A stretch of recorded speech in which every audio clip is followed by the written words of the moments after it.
ሰላም እንዴት ናችሁ? ውድ የተወደዳችሁ የዩቲዩብ ቻናል ቤተሰቦቻችን፣ ዛሬ ደግሞ ምርጥ በሆነው በሎጂክ ዩኒት 2 ላይ ቤዝድ ያደረጉ ከተለያዩ ዩኒቨርሲቲዎች የወጡ ጥያቄዎች ወደ እናንተ ይዘን መጥተናል። እነዚህን ጥያቄዎች በመሰረታችሁን ፈትሹ። 10 ጥያቄ ብቻ ነው፣ ምንም አድካሚ አይደለም። 10 ጥያቄ በጣም ትንሽ ደቂቃ ናት። ስለዚህ ቀጥታ ወደ ጥያቄው እንግባ።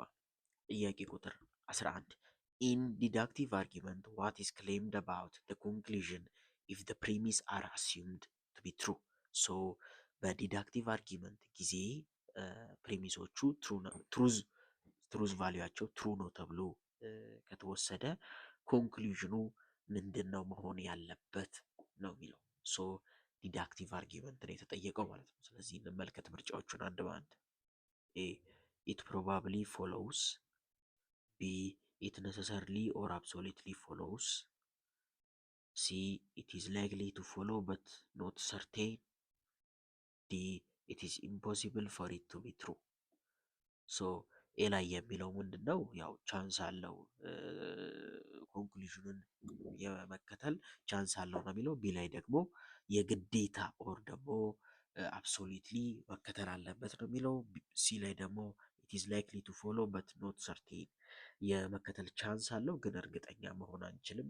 ዲ it is impossible for it to be true ኮንክሉዥኑ ትሩ ለመሆን የማይቻል ነው ወይም ኢምፖሲብል ነው ይለናል። ስለዚህ የትኛው ይመስላችኋል? ሶ ምንድነው ዲዳክቲቭ አርጊመንት ጊዜ የሚሆነው ነው ዋናው ነገር። ፕሪሚሶቹ ትሩ ከሆኑ ኮንክሉዥኑ ምንድነው የሚሆነው ነው። ያው ፕሪሚሶቹ ትሩ ናቸው ብለን አስዩም ካደረግን ግዴታ ኮንክሉዥኑ መከተል አለበት ማለት ነው። ስለዚህ ነሰሰርሊ ኦር አብሶሉትሊ ከፕሪሚሱ መከተል አለበት። እንደገናም ደግሞ if the premise are assumed to be true it is impossible for the conclusion to be false። ስለዚህ ኮንክሉዥኑ ፎልስ ሊሆን አይችልም ማለት ነው፣ ኢምፖሲብል ነው። ሶ the answer will be B ማለት ነው። necessarily or absolutely follows የሚለው መልስ ይሆናል ማለት ነው። ስለዚህ the correct answer will be B ማለት ነው። ሶ ወደ ቀጣይ ጥያቄ እንለፍ። 12ኛ what is the claim regarding the conclusion in an inductive argument if the premise are assumed true። ስለዚህ አሁን ደግሞ የተጠየቀው ተመሳሳይ ሲናሪዮ ሆኖ ፕሪሚሶቹ ትሩ ተብለው አስዩም ከተደረጉ ኮንክሉዥኑ በኢንዳክቲቭ አርጊመንት ጊዜ ምን ይሆናል ተብሎ ነው። ስለዚህ ኤ it always follows፣ B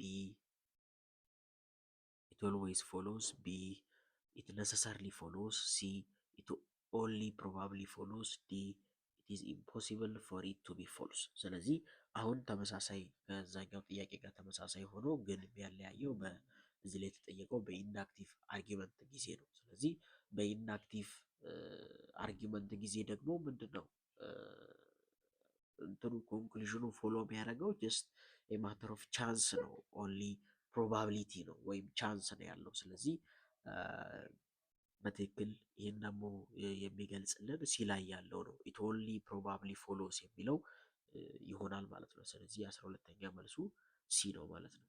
13ኛ which of the following is a sub category of a deductive argument ከተዘረዘሩት ውስጥ የዲዳክቲቭ አርጊመንት ሳብ ካታጎሪ ወይም ክፍልፋይ የሆነው የትኛው ነው ነው የሚለን። ሶ ኤ አርጊመንት ፍሮም አናሎጂ፣ ቢ ፕሪዲክሽን፣ ሲ ኢንዳክቲቭ ጀነራላይዜሽን፣ ዲ ሃይፖቴቲካል ሲሎጂዝም። ስለዚህ ከተዘረዘሩት ውስጥ የትኛው ነው የዲዳክቲቭ አርጊመንት ሳብ ካታጎሪ የሆነው? is it argument from analogy፣ ቢ prediction፣ ሲ inductive generalization፣ ዲ hypothetical syllogism። ስለዚህ የትኛው ይመስላችኋል ማለት ነው? ሶ one of the subdivisions of the typical deductive argument is the hypothetical syllogism or if then የሚባለው ነው። if then የሚባለው if አበበ studied hard then he will pass the exam ምናምን የሚባሉ if then የያዙ እነዚህም ደግሞ ሃይፖቴቲካል ሲሎጂዝም ነው የሚባሉት። ስለዚህ ዲ is the correct answer ማለት ነው። ወደ ቀጣዩ እንለፍ። what makes a deductive argument valid? ዲዳክቲቭ አርጊመንትን ቫሊድ የሚያደርገው ምንድን ነው? ኤ the premise and the conclusion are all true ሁለቱም ፕሪሚሱም ኮንክሉዥኑም ትሩ ሲሆኑ ነው ወይስ ቢ the premise are true and the conclusion is false ፕሪሚሱ ትሩ ሆኖ ኮንክሉዥኑ ፎልስ ሲሆን ነው? ሲ the conclusion follows with necessity from the premise ኮንክሉዥኑ ግዴታ ከፕሪሚሱ ሲከተል ነው? ዲ the argument is persuasive to an audience ወይም አርጊመንቱ ለኦዲየንሱ ለተመልካቹ አሳማኝ ሆኖ ሲገኝ ነው? የትኛው ይመስላችኋል? ሶ ይሄ በትክክል የሚገልጸው ቫሊድ አርጊመንትን የትኛው ነው? ዲዳክቲቭ ቫሊድ አርጊመንትን የሚገልጸው የትኛው ነው? ሶ the logic describe a valid deductive argument as in which the conclusion follows from the premise with necessity or certainty. So validity is all about whether the premise supports the conclusion or not. በቃ ቫሊድ ነው ኢንቫሊድ ነው የምንለው ፕሪሚሶቹ ኮንክሉዥኑን ሳፖርት ያደርጋሉ አያደርጉም፣ ይደግፋሉ አይደግፉም የሚለው ነው ዋናው ነገር በዲዳክቲቭ አርጊመንት። ስለዚህ ከላይም ለማየት ሞክረናል።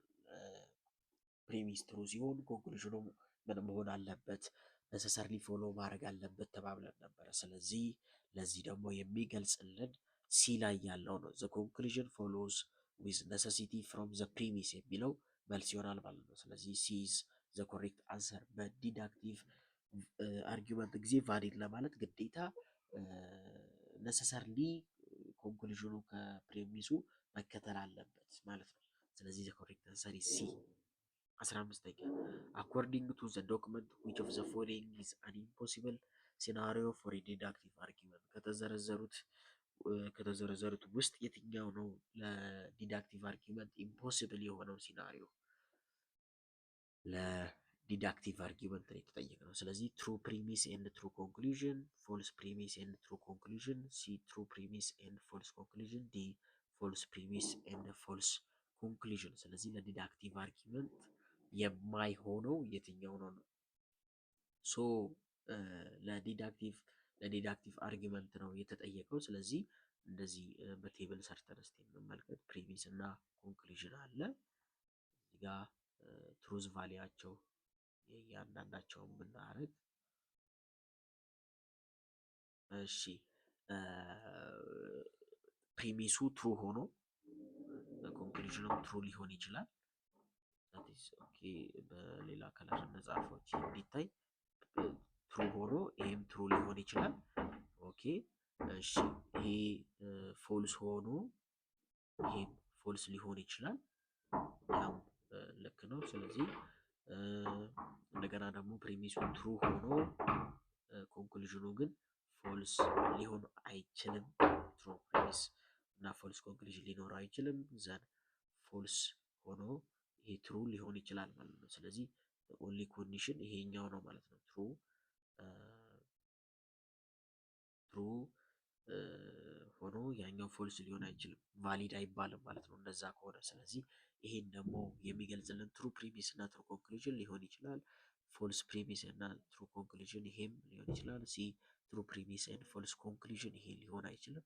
ዲ ፎልስ ፕሪሚስ ኤንድ ፎልስ ኮንክሉዥን ይሄ ሊሆን ይችላል። ስለዚህ ትሩ ፕሪሚስ ኤንድ ፎልስ ኮንክሉዥን ሊሆን አይችልም። ሶ ዘ አንሰር ዊል ቢ ሲ። ስለዚህ ዲዳክቲቭ አርጊመንት ትሩ ፕሪሚስ እና ፎልስ ኮንክሉዥን ሊኖረው አይችልም። ቀጣይ 16ኛ ዋት ዲፋይንስ ኤ ሳውንድ ዲዳክቲቭ አርጊመንት? ሳውንድ ዲዳክቲቭ አርጊመንት የሚባለውን ዲፋይን ያደረገው የትኛው ነው? ኤ ኢት ሃዝ ኤ ትሩ ኮንክሉዥን ሪጋርድለስ ኦፍ ዘ ቫሊዲቲ፣ ጀስት እውነት የሆነ መደምደሚያ ብቻ ካለው ቫሊዲቲውን ቼክ ሳናደርግ መወሰን እንችላለን። ሳውንድ ዲዳክቲቭ አርጊመንት ላይ የተጠየቅነው ቢ ኬርፉል። ቢ ኢት ኢዝ ቫሊድ ኤንድ ሃዝ ኦል ትሩ ፕሪሚስ፣ ቫሊድ ሆኖ እንደገና ደግሞ እውነት የሆኑ ፕሪሚሶች ሲኖሩት ነው። ሲ ኢት ኢዝ ኢንቫሊድ በት ሃዝ ኦል ትሩ ፕሪሚስ፣ ኢንቫሊድ ሆኖ ግን ትሩ የሆኑ ፕሪሚሶች ሲኖሩት ነው። ዲ ኢት ሃዝ ፎልስ ኮንክሉዥን። ስለዚህ የትኛው ይመስላችኋል? ሶ ሳውንድ ዲዳክቲቭ አርጊመንት የምንለው ሁለት ክራይቴሪያዎችን ማሟላት አለበት። የመጀመሪያው ቫሊድ መሆን አለበት። ቫሊድ መሆን ማለት ምን ማለት ነው? ቫሊድ መሆን ፕሪሚሱ ፕሪሚሱ ኮንክሉዥኑን ሳፖርት ማድረግ መቻል አለበት ማለት ነው። ሌላኛውስ ትሩ የሆነ ፕሪሚስ ሊኖረው ይገባል ማለት ነው። ስለዚህ እነዚህ ሁለት ክራይቴሪያዎች ሳውንድ ዲዳክቲቭ አርጊመንት ለማለት እንጠቀማቸዋለን ማለት ነው። ሶ ከዚህ ጋር የሚሄደው ደግሞ ቢ ላይ ያለው it is valid and has all true premise የሚለው ይሆናል ማለት ነው። ስለዚህ 16ኛ መልሱ ቢ ነው። 17ኛ the strength of an inductive argument is determined by what? the strength of an inductive argument is determined by what? የኢንዳክቲቭ አርጊመንት ጥንካሬው በምንድን ነው ዲተርማይን የሚደረገው? ኤ the number of premise፣ ቢ the persuasiveness of the argument to a listener፣ ሲ the degree of probability for the conclusion to come out from the premise፣ ዲ the use of a special indicator word። ስለዚህ the strength of inductive argument የኢንዳክቲቭ አርጊመንት ጥንካሬውን በምንድን ነው የምንለካው ነው የሚለን። ኤ ላይ የሚለው በፕሪሚስ ቁጥር ብዛቶች ነው፣ በቁጥሮቹ ነው የምንለካው ጥንካሬውን። ሁለተኛው ደግሞ የሆነ አሳማኝ የሆነ ነገር ለሚሰማው ሰው ለሊስነሩ አሳማኝ ከሆነ ነው። ሲ ደግሞ የኮንክሉዥኑ ከፕሪሚሱ ላይ የመገኘቱ ቻንስ ወይም ፕሮባቢሊቲ the degree of probability for the conclusion to come out from the premise ነው።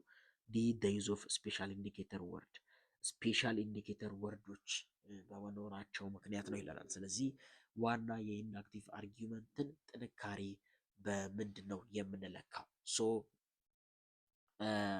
በኢንዳክቲቭ ጊዜ እንዴት ነው ፕሪሚሶቹ ትሩ ከሆኑ ኮንክሉዥኑ ሊከተል የሚችለው በቻንስ ነው ብለናል። ፕሮባቢሊቲ ነው ያለው፣ የዲግሪ ኦፍ ፕሮባቢሊቲ ነው ያለው ብለናል። ሶ ስትሬንግዙን የኢንዳክቲቭ አርጊመንት ስትሬንግዙን ጥንካሬውን የምንለካው ደግሞ ምን ያህል የኮንክሉዥኑ ፕሪሚሱ ምን ያህል ልክ የመሆን ቻንስ አለው የሚለውን ተመልክተን ነው ማለት ነው። ስለዚህ ይሄ ደግሞ የሚገልጽልን እንዴት ነው? ለምሳሌ ፕሪሚሱ ምን ያህል ኮንክሉዥኑን ሳፖርት ያደርጋል ይገልጸዋል የሚለውን በመመልከት ነው። ስለዚህ ያን ማወቅ ያስፈልጋል ማለት ነው። ሶ ይሄን ደግሞ የሚገልጽልን ሲ ላይ ያለው the degree of probability for the conclusion to come out from the premise የሚለው መልስ ይሆናል ማለት ነው። ስለዚህ 17ኛ መልሱ ሲ። 18ኛ what is a strong inductive argument? ስትሮንግ ኢንዳክቲቭ አርጊመንት የሚባለው ምንድን ነው? ኤ አን አርጊመንት ስትሮንግ ኢንዳክቲቭ አርጊመንት የሚባለው ምን ሲሆን ነው? ኤ አን አርጊመንት ዌር ዘ ኮንክሉዥን ኔሰሰርሊ ፎሎውስ ፍሮም ዘ ፕሪሚስ ኮንክሉዥኑ ከፕሪሚሱ ግዴታ ሲከተል ማለት ነው። ስትሮንግ ኢንዳክቲቭ ስትሮንግ ከላይ ጥንካሬ በምንድን ነው የኢንዳክቲቭ አርጊመንት ጥንካሬ በምንድን ነው የምንለካው ለሚለው በደንብ ዲግሪ ኦፍ ፕሮባቢሊቲ ፎር ዘ ኮንክሉዥን ቱ ካም አውት ፍሮም ዘ ፕሪሚስ ብለን ነበር። አሁን ደግሞ ምንድን ነው ስትሮንግ ኢንዳክቲቭ አርጊመንት የሚባለው ነው፣ ተቀራራቢ ነው። ሶ ኤ አን አርጊመንት ዌር ዘ ኮንክሉዥን ኔሰሰርሊ ፎሎውስ ይላል ፎሎውስ ፍሮም ዘ ፕሪሚስ ነው ይላል። ቢ አን አርጊመንት ዌር ዘ ፕሪሚስ አር አሲዩምድ ትሩ ኤንድ ኢት ኢዝ ኢምፕሮባብል ዛት ዘ ኮንክሉዥን ኢዝ ፎልስ። አርጊመንቱ ላይ ፕሪሚሶቹ ትሩ ተብለው አሲዩም ከተደረጉ ለኮንክሉዥኑ ፎልስ መሆን የማይችልበት ወይም ኢምፕሮባብል ሲባል ነው።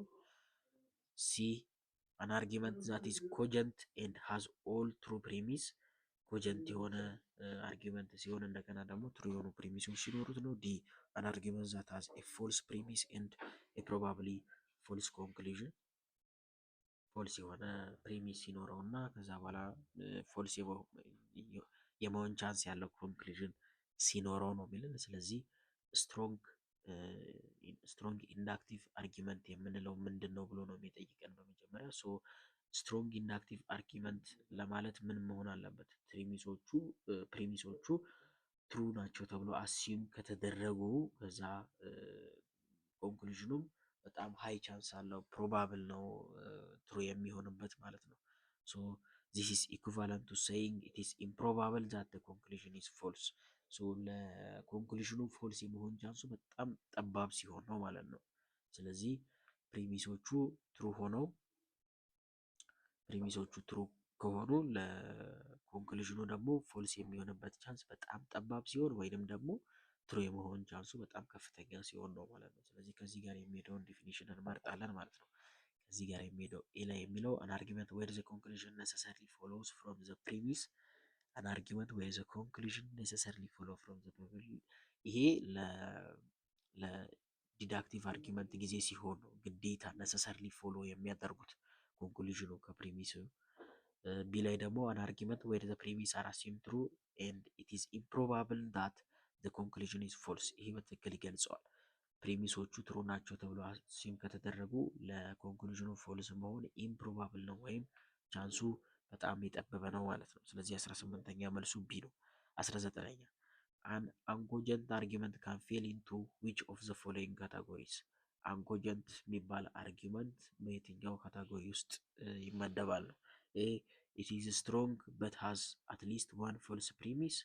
ስትሮንግ ሆኖ ግን ቢያንስ አንድ ፎልስ የሆነ ፕሪሚስ ሲኖረው ነው። ቢ ኢት ኢዝ ዊክ በት ሃዝ ኦል ትሩ ፕሪሚስ ትሩ ፕሪሚስ። ሲ ኢት ኢዝ ዊክ በት ሃዝ አትሊስት ዋን ፎልስ ፕሪሚስ። ዲ ኦል ኦፍ ዘ አባቭ። ስለዚህ አንኮጀንት የሚባለው አርጊመንት በየትኛው ካታጎሪ ውስጥ ነው የሚወድቀው ነው የሚለን። ስለዚህ አንኮጀንት የሚባለው አርጊመንት ምን አይነት አርጊመንት ነው? አንኮጀንት የሚባለው አርጊመንት ስትሮንግ የሆነ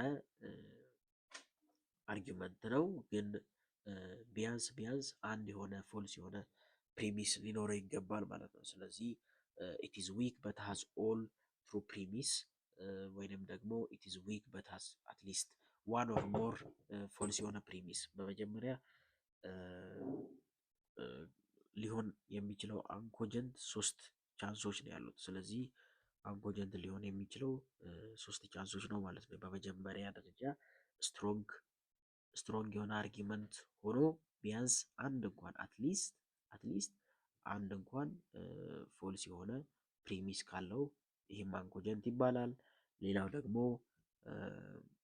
ዊክ የሆነ አርጊመንት ሆኖ ሁሉም ትሩ ፕሪሚስ ሲኖረው ሊሆን ይችላል። ወይንም ደግሞ ሶስተኛው ኬስ ደግሞ ዊክ ሆኖ በት አንድ ቢያንስ ፎልስ የሆነ ፕሪሚስ ሲኖረው ነው ማለት ነው። ስለዚህ ከነዚህ ከተዘረዘሩት ውስጥ የትኛው ነው ያን የሚገልጸው የሚለውን ስናይ ኤ ኢት ኢዝ ስትሮንግ በት ሃዝ አትሊስት ዋን ፎልስ ፕሪሚስ። ስትሮንግ ሆኖ ቢያንስ አንድ እንኳን ፎልስ የሆነ ፕሪሚስ ነው። ይሄ ደግሞ ይሄን ይገልጽልናል። ቢ ኢት ኢዝ ዊክ በት ሃዝ ኦል ትሩ ፕሪሚስ። ይሄ ደግሞ ሁለተኛ ላይ ያለውን ሲቹዌሽን ይገልጽልናል። ሲ ኢት ኢዝ ዊክ በት ሃዝ አትሊስት ዋን ፎልስ ፕሪሚስ። ዊክ ሆኖ አንድ ፎልስ ፕሪሚስ ሲኖረው ነው። ስለዚህ ኦል ኦፍ ዘ አባቭ መልሱ ይሆናል ማለት ነው። 20ኛ እና የመጨረሻው ጥያቄ ላይ ደርሰናል። ሶ ዋት ኢዝ ዘ ኮምፖነንት ኦፍ አን ኤክስፕላኔሽን ዛት ዲስክራይብ ዘ ኢቨንት ኦር ፊኖሚና ቱ ቢ ኤክስፕሌይንድ። ሶ ዋት ኢዝ ዘ ኮምፖነንት ኦፍ አን ኤክስፕላኔሽን የኤክስፕላኔሽን አካል ሆኖ ዛት ዲስክራይብ ዘ ኢቨንት ኦር ፊኖሚና ቱ ቢ ኤክስፕሌይንድ። ኤክስፕሌይንድ የሚደረገውን ሁኔታ የሚገልጸው ምንድን ነው? ኤ ኤክስፕላናንስ፣ ቢ ኤክስፕላናንደም፣ ሲ ፕሪሚስ፣ ዲ ኮንክሉዥን። ስለዚህ የትኛው ይመስላችኋል? ኤክስፕሌን የሚደረገው ሁኔታ የትኛው ነው? ሶ ከነዚህ ውስጥ መጀመሪያ ኤክስፕላናንስ የሚለው ምንድን ነው የሚለውን እንመልከት። ኤክስፕላናንስ የሚለው ስቴትመንት ኦር ግሩፕ ኦፍ ስቴትመንት ዛት ፐርፐርት ቱ ዱ ኤክስፕሌኒንግ። ስለዚህ ኤክስፕላናንስ የሚባለው የሆነ የሴንቴንስ ወይም ግሩፕ ኦፍ ሴንቴንስ ስብስብ ሆኖ የሆነን ነገር ለማስረዳት አንድ ላይ ተሰባስበው ማለት ነው። ቢ ደግሞ ኤክስፕላናንደም ነው የሚለው። ኤክስፕላናንደም የሚለው በትክክል ይገልጻል ራሱ የምናብራራው ነገር the statement that describes the event or phenomena to be explained የምናብራራውን ራሱን ነገር ኤክስፕላናንደም እንላለን። የፕሪሚስ እና ኮንክሉዥን ሌላ ነው። ስለዚህ answer will be ቢ ማለት ነው። ሶ የሃያኛው መልሱ ቢ ነው ማለት ነው። ሶ ቪዲዮአችንን በዚህ ጨርሰናል። እኛን ሳፖርት ለማድረግ የምትፈልጉ ከሆነ ቪዲዮን ላይክ ማድረጋችሁን እንዳትረሱ፣ ቻናሉን ደግሞ ሰብስክራይብ አድርጉ። እስከ ቀጣይ ድረስ ቸር ሰንብቱ።